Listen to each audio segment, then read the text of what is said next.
세상 모든 빛이 사그라들고 오직 정막만이 남겨진 시간, 박노을 선생은 홀로 거실 창가에 앉아 있었다. 창밖은 이미 늦가을에 스산함이 내려앉아 앙상한 감나무 가지가 밤바람에 울고 있었다. 72, 아내를 먼저 떠나보낸 지 2년. 전라북도 남원의 오래된 단독주택은 온기마저 희미해져 가는 듯했다. 평생을 국어교사로 살아온 그의 유일한 낙은 먼지 쌓인 책을 뒤적이거나 아내의 손길이 닿았던 작은 정원을 매만지는 일이었다. 정원의 빈 국화는 이미 시들었고 그의 마음처럼 황량한 풍경만이 남았다. 아버지, 이것 좀 써보세요. 지난 주말 큰아들이 불쑥 찾아와 내민 것은 최신 스마트폰이었다. 며칠을 끙끙대며 사용법을 익히던 그에게 아들은 황혼의 벗이라는 시니어 채팅 앱을 깔아주었다.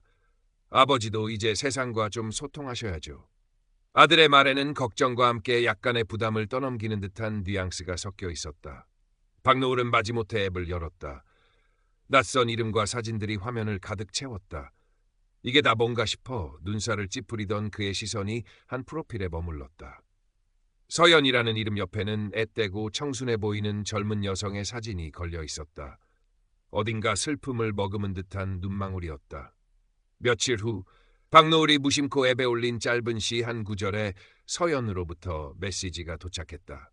선생님, 시가 참 아름다워요. 제 마음을 울리네요. 정중하고 예의 바른 말투였다.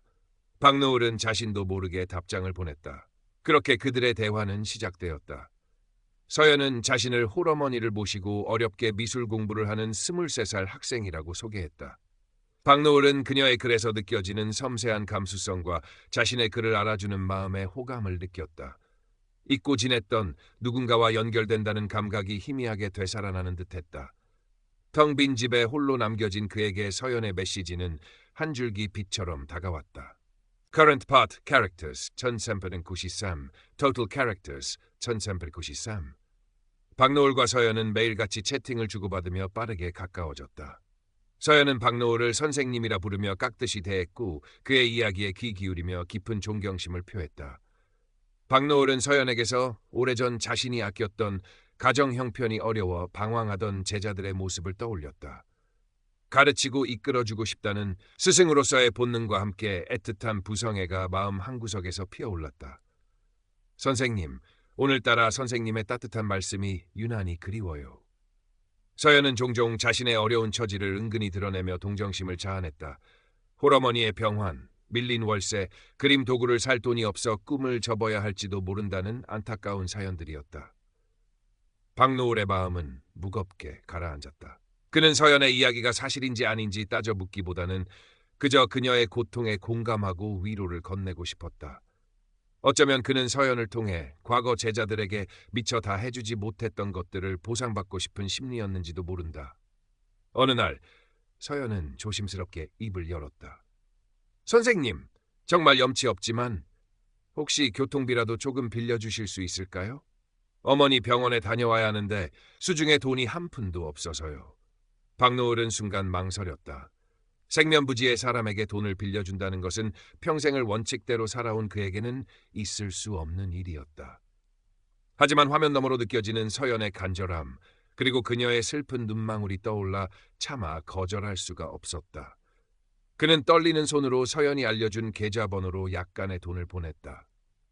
정말 감사합니다, 선생님. 이 은혜는 평생 잊지 않고 꼭 갚겠습니다. 서연은 눈물 이모티콘과 함께 장문의 감사 메시지를 보내왔다. 박노을은 가슴 한구석이 아릿하면서도 동시에 누군가에게 필요한 존재가 되었다는 생각에 묘한 안도감을 느꼈다. 그것이 더 깊은 수렁으로 빠져드는 첫걸음이라는 것을 그는 알지 못했다. Current Part Characters 1450, Total Characters 2844. 그 후로 서연의 금전적인 요구는 점점 잦아지고 액수도 커져갔다. 어머니의 갑작스러운 입원비, 밀린 학비, 전시회에 출품할 작품 재료비 등 명목도 다양했다. 박노을은 처음에는 주저했지만 그때마다 서연은 더욱 간절하게 매달렸고 그의 연민과 부성애를 교묘하게 파고들었다. 선생님 밖에는 의지할 곳이 없어요. 선생님 덕분에 다시 그림을 그릴 수 있게 되었어요. 같은 말들은 박노을의 마음을 흔들기에 충분했다.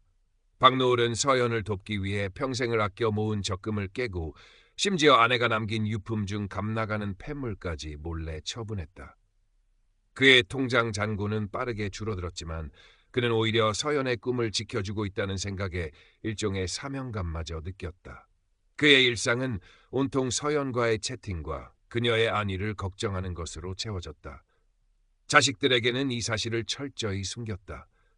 그들이 알게 된다면 자신을 어리석다고 질책할 것이 뻔했고 무엇보다 서연과의 소중한 관계를 방해받고 싶지 않았다. 물론 의심의 그림자가 전혀 없었던 것은 아니다. 서연이 보내온 풍경 사진이 어딘가 어색해 보이거나 그녀의 이야기에 앞뒤가 맞지 않는 부분을 발견할 때도 있었다. 한 번은 서연이 아프다던 어머니가 다음 날 건강하게 외출했다는 이야기를 얼핏 하기도 했다. 박노을은 순간 가슴이 철렁했지만 제가 너무 힘들어서 정신이 없었나 봐요, 선생님. 죄송해요. 라며 울먹이는 서연의 메시지에 이내 마음이 약해졌다. 그는 애써 의심을 지우려 했다. 어쩌면 믿고 싶은 마음이 너무나 간절했기 때문일 것이다. 외로움이라는 깊은 구덩이 속에서 서연은 그가 붙잡을 수 있는 유일한 동아줄처럼 느껴졌다. 늦가을 스산한 바람이 창틈으로 스며들던 밤, 박노을은 서연이 보내온 그림 사진을 한참 동안 들여다보았다. 어설픈 솜씨였지만 그 속에는 절박함과 순수함이 담겨 있는 듯했다. 이 아이를 내가 지켜줘야 한다. 그는 굳게 다짐했다. 시간은 흘러 겨울의 문턱, 살을 내는 바람이 남원의 거리를 휩쓸었다. 박노을의 마음도 그 바람처럼 스산했다. 서연은 그에게 마지막으로 간절한 부탁을 해왔다. 어머니의 병세가 악화되어 큰 수술을 받아야 하는데 수술비가 턱없이 부족하다는 것이었다. 혹은 그동안 선생님 덕분에 실력을 인정받아 프랑스로 유학 갈 기회가 생겼는데 초기 정착금이 필요하다는 이야기였다.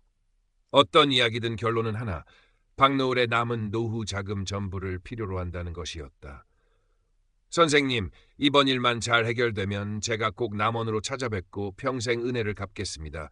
제 그림으로 성공해서 선생님께 호강시켜 드릴게요. 서연의 목소리는 전화기 너머로도 절박하게 떨려왔다. 박노을은 며칠 밤낮을 고민했다.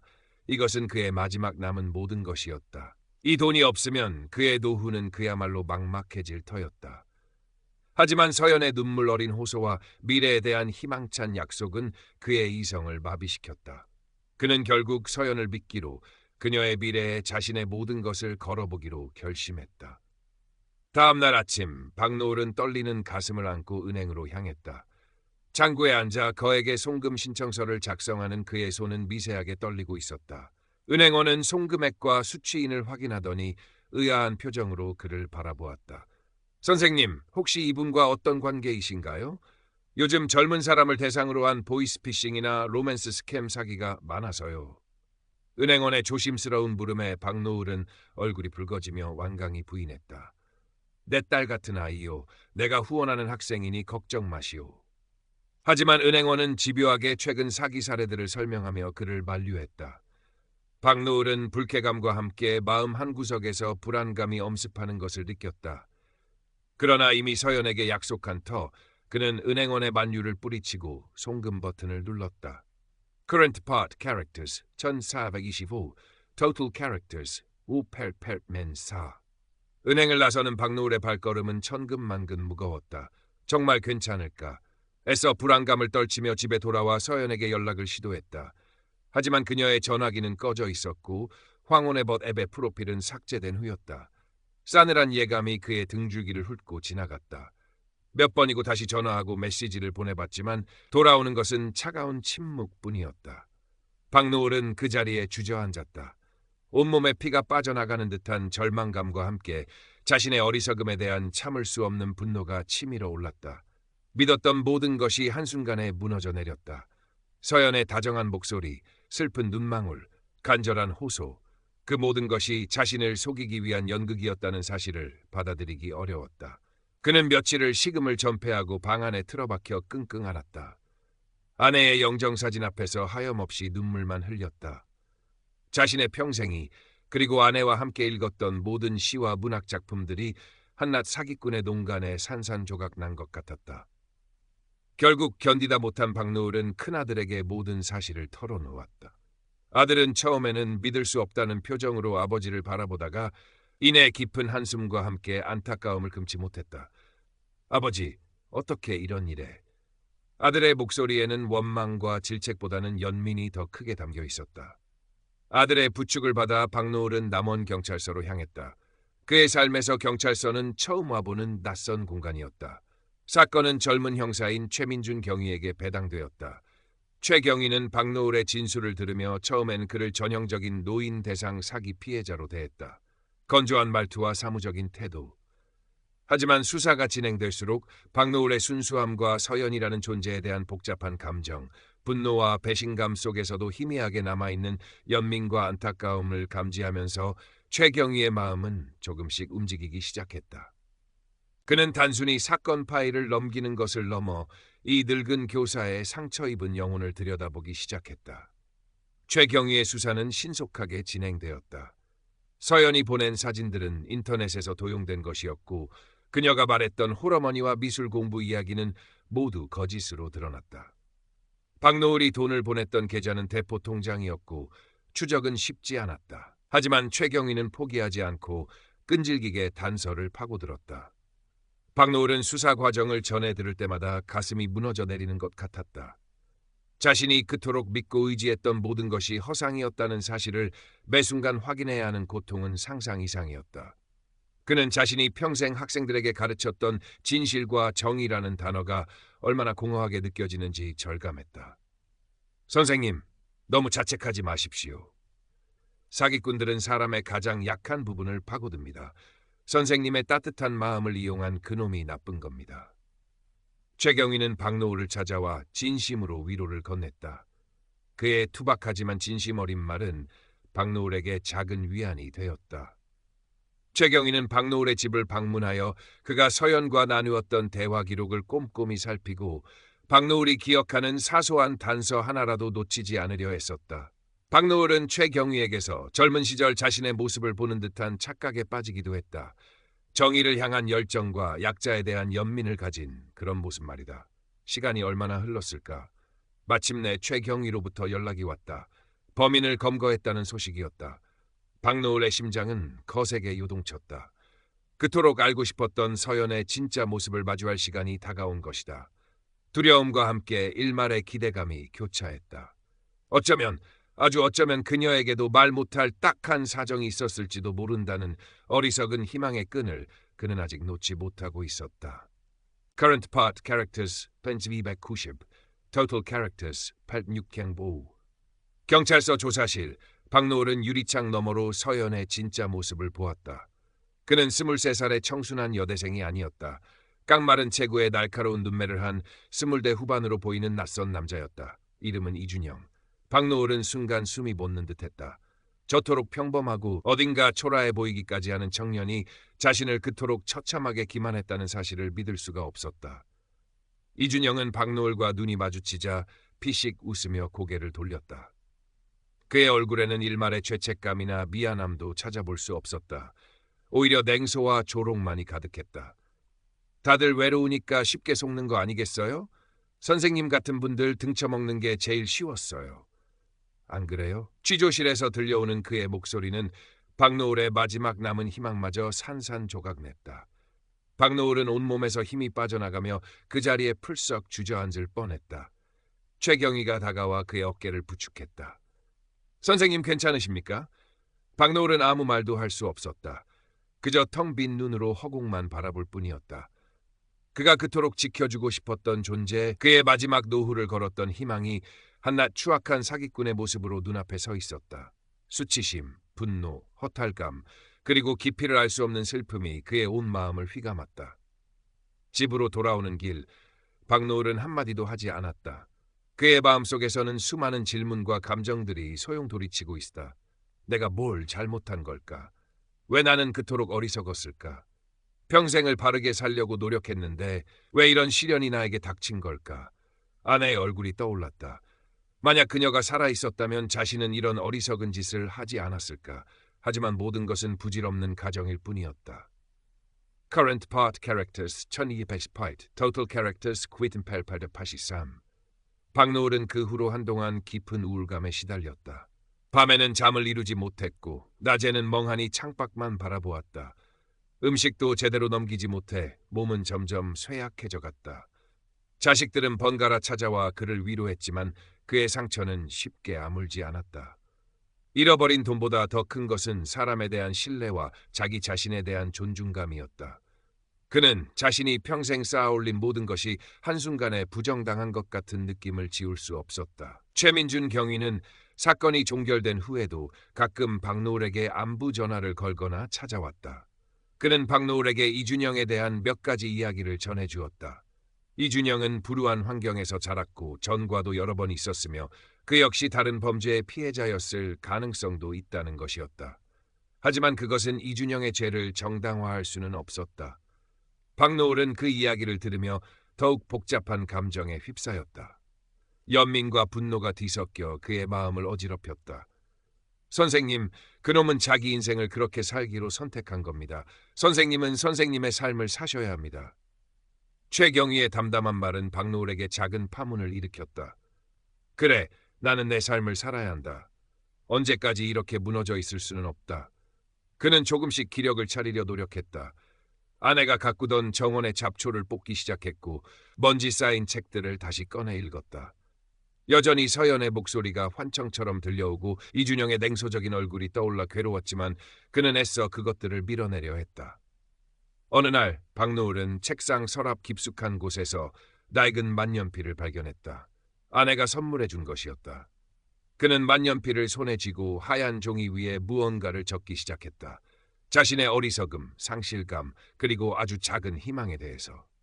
글을 쓰는 동안 그의 마음은 조금씩 차분해지는 것을 느꼈다. 그것은 일종의 자기 치유 과정이었다.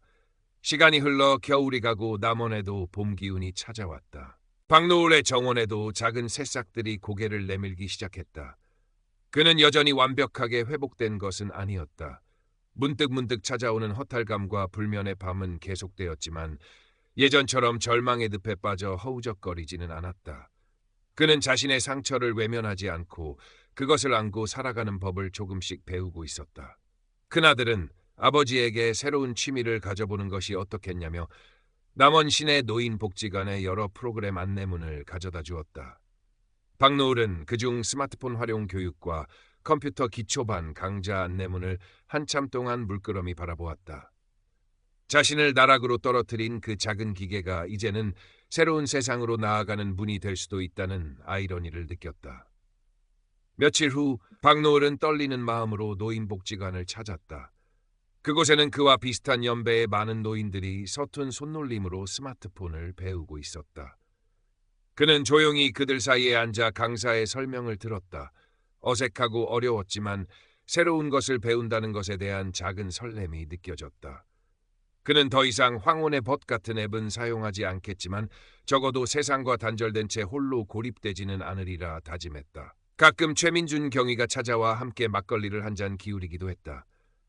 최경희는 박노을에게 이준영이 법의 심판을 받고 교도소에 수감되었다는 소식을 전해주었다.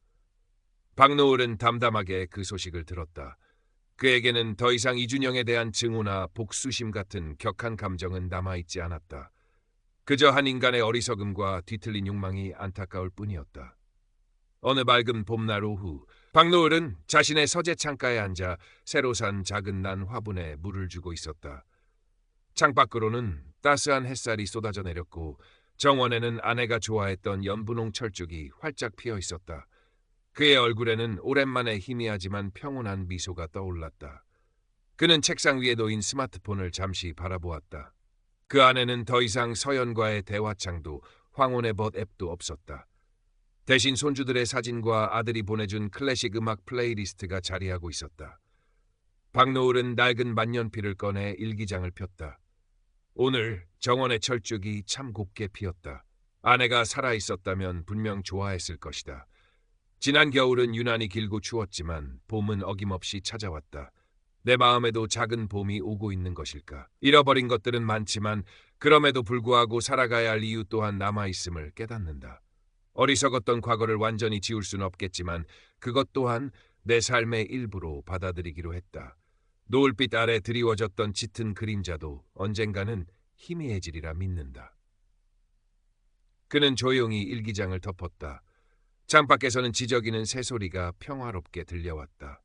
박노을은 천천히 자리에서 일어나 정원으로 나섰다. 봄 햇살 아래 그는 이제 막 피어나는 작은 꽃들에게 조용히 말을 건네고 있었다. 그의 뒷모습은 여전히 조금은 외로워 보였지만 이전처럼 절망적이진 않았다. 그는 자신의 상처를 끌어안고 조용히 그리고 꿋꿋하게 자신의 남은 생을 살아갈 준비를 하고 있는 듯했다. 어쩌면 진정한 마음의 정리는 완벽한 망각이나 용서가 아니라 아픔과 함께 살아가는 법을 배우는 것일지도 몰랐다. 박노을은 그 사실을 이제야 어렴풋이 깨닫고 있었다. 정원에 핀 국화는 이미 시들었고 그의 마음처럼 황량한 풍경만이 남았다. 아버지, 이것 좀 써보세요. 지난 주말 큰아들이 불쑥 찾아와 내민 것은 최신 스마트폰이었다. 며칠을 끙끙대며 사용법을 익히던 그에게 아들은 황혼의 벗이라는 시니어 채팅 앱을 깔아주었다. 아버지도 이제 세상과 좀 소통하셔야죠. 아들의 말에는 걱정과 함께 약간의 부담을 떠넘기는 듯한 뉘앙스가 섞여 있었다. 박노을은 마지못해 앱을 열었다. 낯선 이름과 사진들이 화면을 가득 채웠다. 이게 다 뭔가 싶어 눈살을 찌푸리던 그의 시선이 한 프로필에 머물렀다. 서연이라는 이름 옆에는 앳되고 청순해 보이는 젊은 여성의 사진이 걸려 있었다. 어딘가 슬픔을 머금은 듯한 눈망울이었다. 며칠 후 박노을이 무심코 앱에 올린 짧은 시 한 구절에 서연으로부터 메시지가 도착했다. 선생님, 시가 참 아름다워요. 제 마음을 울리네요. 정중하고 예의 바른 말투였다. 박노을은 자신도 모르게 답장을 보냈다. 그렇게 그들의 대화는 시작되었다. 서연은 자신을 홀어머니를 모시고 어렵게 미술 공부를 하는 23살 학생이라고 소개했다. 박노을은 그녀의 글에서 느껴지는 섬세한 감수성과 자신의 글을 알아주는 마음의 호감을 느꼈다. 잊고 지냈던 누군가와 연결된다는 감각이 희미하게 되살아나는 듯했다. 텅 빈 집에 홀로 남겨진 그에게 서연의 메시지는 한 줄기 빛처럼 다가왔다.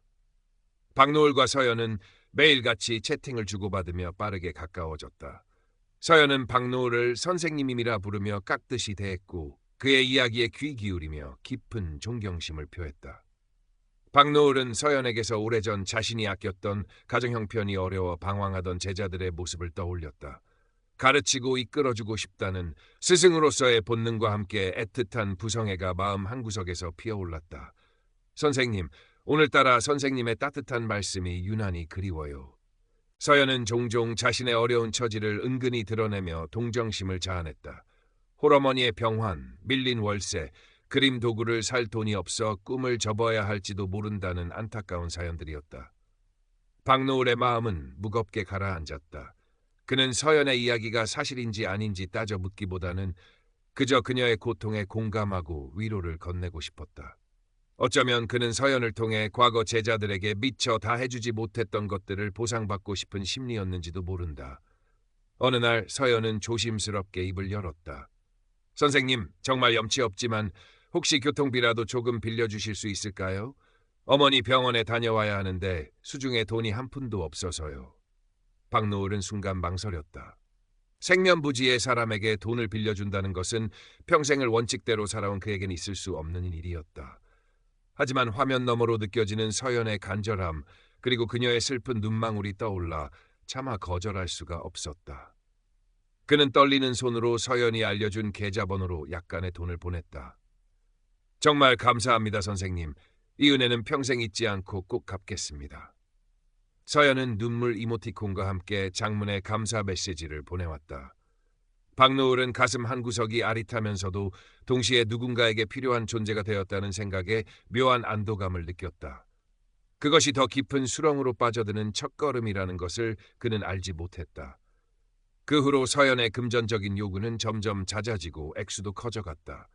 어머니의 갑작스러운 입원비, 밀린 학비, 전시회에 출품할 작품 재료비 등 명목도 다양했다.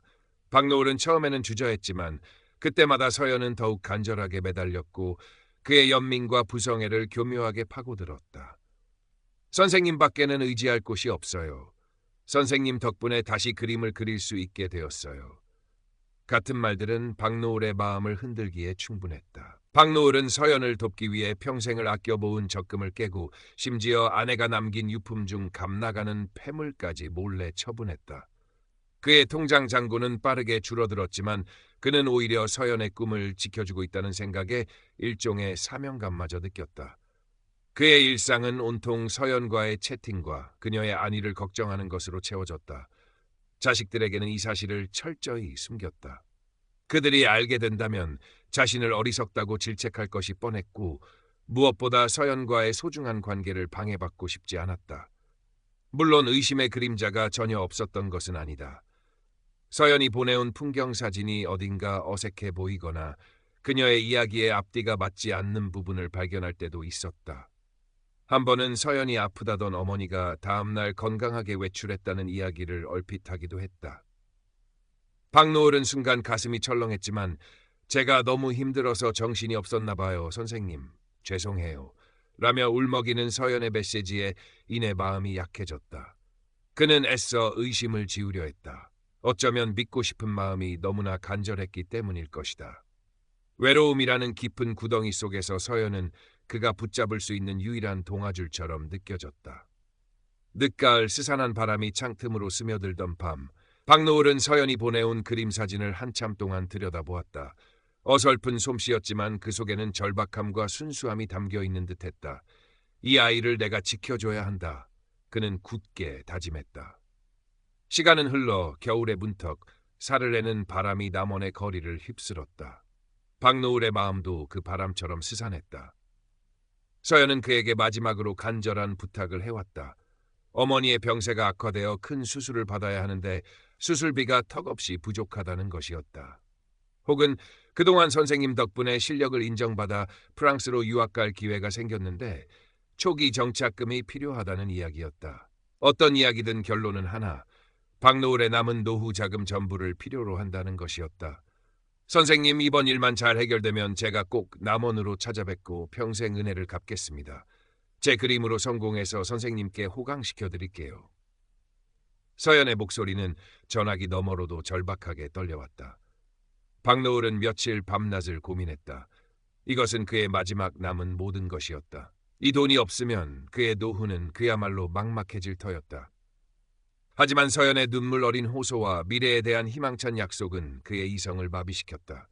그는 결국 서연을 믿기로 그녀의 미래에 자신의 모든 것을 걸어보기로 결심했다. 다음 날 아침, 박노을은 떨리는 가슴을 안고 은행으로 향했다. 창구에 앉아 거액의 송금 신청서를 작성하는 그의 손은 미세하게 떨리고 있었다. 은행원은 송금액과 수취인을 확인하더니 의아한 표정으로 그를 바라보았다. 선생님, 혹시 이분과 어떤 관계이신가요? 요즘 젊은 사람을 대상으로 한 보이스피싱이나 로맨스 스캠 사기가 많아서요. 은행원의 조심스러운 물음에 박노을은 얼굴이 붉어지며 완강히 부인했다. 내 딸 같은 아이요. 내가 후원하는 학생이니 걱정 마시오. 하지만 은행원은 집요하게 최근 사기 사례들을 설명하며 그를 만류했다. 박노을은 불쾌감과 함께 마음 한구석에서 불안감이 엄습하는 것을 느꼈다. 그러나 이미 서연에게 약속한 터 그는 은행원의 만류를 뿌리치고 송금 버튼을 눌렀다. 은행을 나서는 박노을의 발걸음은 천근만근 무거웠다. 정말 괜찮을까? 애써 불안감을 떨치며 집에 돌아와 서연에게 연락을 시도했다. 하지만 그녀의 전화기는 꺼져 있었고 황혼의 벗 앱의 프로필은 삭제된 후였다. 싸늘한 예감이 그의 등줄기를 훑고 지나갔다. 몇 번이고 다시 전화하고 메시지를 보내봤지만 돌아오는 것은 차가운 침묵뿐이었다. 박노을은 그 자리에 주저앉았다. 온몸에 피가 빠져나가는 듯한 절망감과 함께 자신의 어리석음에 대한 참을 수 없는 분노가 치밀어 올랐다. 믿었던 모든 것이 한순간에 무너져 내렸다. 서연의 다정한 목소리, 슬픈 눈망울, 간절한 호소, 그 모든 것이 자신을 속이기 위한 연극이었다는 사실을 받아들이기 어려웠다. 그는 며칠을 식음을 전폐하고 방 안에 틀어박혀 끙끙 앓았다. 아내의 영정사진 앞에서 하염없이 눈물만 흘렸다. 자신의 평생이 그리고 아내와 함께 읽었던 모든 시와 문학작품들이 한낱 사기꾼의 농간에 산산조각 난 것 같았다. 결국 견디다 못한 박노을은 큰아들에게 모든 사실을 털어놓았다. 아들은 처음에는 믿을 수 없다는 표정으로 아버지를 바라보다가 이내 깊은 한숨과 함께 안타까움을 금치 못했다. 아버지, 어떻게 이런 일에? 아들의 목소리에는 원망과 질책보다는 연민이 더 크게 담겨 있었다. 아들의 부축을 받아 박노을은 남원 경찰서로 향했다. 그의 삶에서 경찰서는 처음 와보는 낯선 공간이었다. 사건은 젊은 형사인 최민준 경위에게 배당되었다. 최 경위는 박노을의 진술을 들으며 처음에는 그를 전형적인 노인 대상 사기 피해자로 대했다. 건조한 말투와 사무적인 태도. 하지만 수사가 진행될수록 박노을의 순수함과 서연이라는 존재에 대한 복잡한 감정, 분노와 배신감 속에서도 희미하게 남아있는 연민과 안타까움을 감지하면서 최경위의 마음은 조금씩 움직이기 시작했다. 그는 단순히 사건 파일을 넘기는 것을 넘어 이 늙은 교사의 상처 입은 영혼을 들여다보기 시작했다. 최경위의 수사는 신속하게 진행되었다. 서연이 보낸 사진들은 인터넷에서 도용된 것이었고 그녀가 말했던 홀어머니와 미술 공부 이야기는 모두 거짓으로 드러났다. 박노을이 돈을 보냈던 계좌는 대포 통장이었고 추적은 쉽지 않았다. 하지만 최경희는 포기하지 않고 끈질기게 단서를 파고들었다. 박노을은 수사 과정을 전해 들을 때마다 가슴이 무너져 내리는 것 같았다. 자신이 그토록 믿고 의지했던 모든 것이 허상이었다는 사실을 매 순간 확인해야 하는 고통은 상상 이상이었다. 그는 자신이 평생 학생들에게 가르쳤던 진실과 정의라는 단어가 얼마나 공허하게 느껴지는지 절감했다. 선생님, 너무 자책하지 마십시오. 사기꾼들은 사람의 가장 약한 부분을 파고듭니다. 선생님의 따뜻한 마음을 이용한 그놈이 나쁜 겁니다. 최경희는 박노을을 찾아와 진심으로 위로를 건넸다. 그의 투박하지만 진심 어린 말은 박노을에게 작은 위안이 되었다. 최경희는 박노을의 집을 방문하여 그가 서연과 나누었던 대화 기록을 꼼꼼히 살피고 박노을이 기억하는 사소한 단서 하나라도 놓치지 않으려 애썼다. 박노을은 최경희에게서 젊은 시절 자신의 모습을 보는 듯한 착각에 빠지기도 했다. 정의를 향한 열정과 약자에 대한 연민을 가진 그런 모습 말이다. 시간이 얼마나 흘렀을까? 마침내 최경희로부터 연락이 왔다. 범인을 검거했다는 소식이었다. 박노을의 심장은 거세게 요동쳤다. 그토록 알고 싶었던 서연의 진짜 모습을 마주할 시간이 다가온 것이다. 두려움과 함께 일말의 기대감이 교차했다. 어쩌면, 아주 어쩌면 그녀에게도 말 못할 딱한 사정이 있었을지도 모른다는 어리석은 희망의 끈을 그는 아직 놓지 못하고 있었다. 경찰서 조사실, 박노을은 유리창 너머로 서연의 진짜 모습을 보았다. 그는 23살의 청순한 여대생이 아니었다. 깡마른 체구에 날카로운 눈매를 한 20대 후반으로 보이는 낯선 남자였다. 이름은 이준영. 박노을은 순간 숨이 멎는 듯했다. 저토록 평범하고 어딘가 초라해 보이기까지 하는 청년이 자신을 그토록 처참하게 기만했다는 사실을 믿을 수가 없었다. 이준영은 박노을과 눈이 마주치자 피식 웃으며 고개를 돌렸다. 그의 얼굴에는 일말의 죄책감이나 미안함도 찾아볼 수 없었다. 오히려 냉소와 조롱만이 가득했다. 다들 외로우니까 쉽게 속는 거 아니겠어요? 선생님 같은 분들 등쳐먹는 게 제일 쉬웠어요. 안 그래요? 취조실에서 들려오는 그의 목소리는 박노을의 마지막 남은 희망마저 산산조각냈다. 박노을은 온몸에서 힘이 빠져나가며 그 자리에 풀썩 주저앉을 뻔했다. 최경희가 다가와 그의 어깨를 부축했다. 선생님, 괜찮으십니까? 박노을은 아무 말도 할 수 없었다. 그저 텅 빈 눈으로 허공만 바라볼 뿐이었다. 그가 그토록 지켜주고 싶었던 존재, 그의 마지막 노후를 걸었던 희망이 한낱 추악한 사기꾼의 모습을 눈앞에 서 있었다. 수치심, 분노, 허탈감, 그리고 깊이를 알 수 없는 슬픔이 그의 온 마음을 휘감았다. 집으로 돌아오는 길, 박노을은 한마디도 하지 않았다.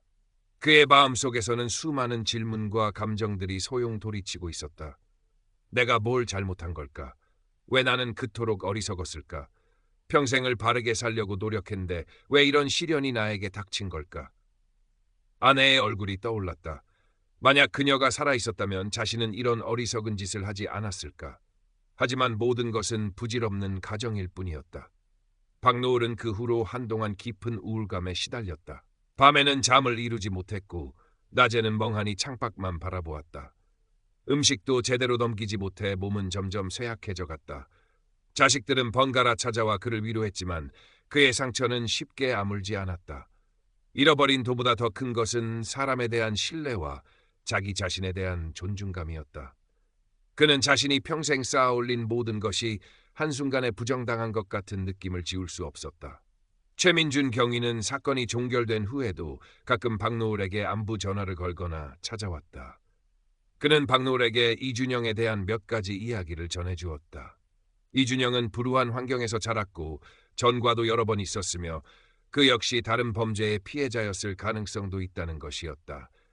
하지만 그것은 이준영의 죄를 정당화할 수는 없었다. 박노을은 그 이야기를 들으며 더욱 복잡한 감정에 휩싸였다. 연민과 분노가 뒤섞여 그의 마음을 어지럽혔다. 선생님, 그놈은 자기 인생을 그렇게 살기로 선택한 겁니다. 선생님은 선생님의 삶을 사셔야 합니다. 최경희의 담담한 말은 박노을에게 작은 파문을 일으켰다. 그래, 나는 내 삶을 살아야 한다. 언제까지 이렇게 무너져 있을 순 없다. 그는 조금씩 기력을 차리려 노력했다. 아내가 가꾸던 정원의 잡초를 뽑기 시작했고 먼지 쌓인 책들을 다시 꺼내 읽었다.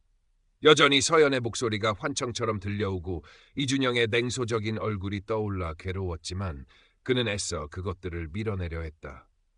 어느 날 박노을은 책상 서랍 깊숙한 곳에서 낡은 만년필을 발견했다. 아내가 선물해 준 것이었다. 그는 만년필을 손에 쥐고 하얀 종이 위에 무언가를 적기 시작했다. 자신의 어리석음, 상실감, 그리고 아주 작은 희망에 대해서. 글을 쓰는 동안 그의 마음은 조금씩 차분해지는 것을 느꼈다. 그것은 일종의 자기 치유 과정이었다. 시간이 흘러 겨울이 가고 남원에도 봄 기운이 찾아왔다. 박노을의 정원에도 작은 새싹들이 고개를 내밀기 시작했다. 그는 여전히 완벽하게 회복된 것은 아니었다. 문득문득 찾아오는 허탈감과 불면의 밤은 계속되었지만 예전처럼 절망의 늪에 빠져 허우적거리지는 않았다. 그는 자신의 상처를 외면하지 않고 그것을 안고 살아가는 법을 조금씩 배우고 있었다. 큰아들은 아버지에게 새로운 취미를 가져보는 것이 어떻겠냐며 남원 시내 노인복지관의 여러 프로그램 안내문을 가져다 주었다. 박노을은 그중 스마트폰 활용 교육과 컴퓨터 기초반 강좌 안내문을 한참 동안 물끄러미 바라보았다. 자신을 나락으로 떨어뜨린 그 작은 기계가 이제는 새로운 세상으로 나아가는 문이 될 수도 있다는 아이러니를 느꼈다. 며칠 후 박노을은 떨리는 마음으로 노인복지관을 찾았다. 그곳에는 그와 비슷한 연배의 많은 노인들이 서툰 손놀림으로 스마트폰을 배우고 있었다. 그는 조용히 그들 사이에 앉아 강사의 설명을 들었다. 어색하고 어려웠지만 새로운 것을 배운다는 것에 대한 작은 설렘이 느껴졌다.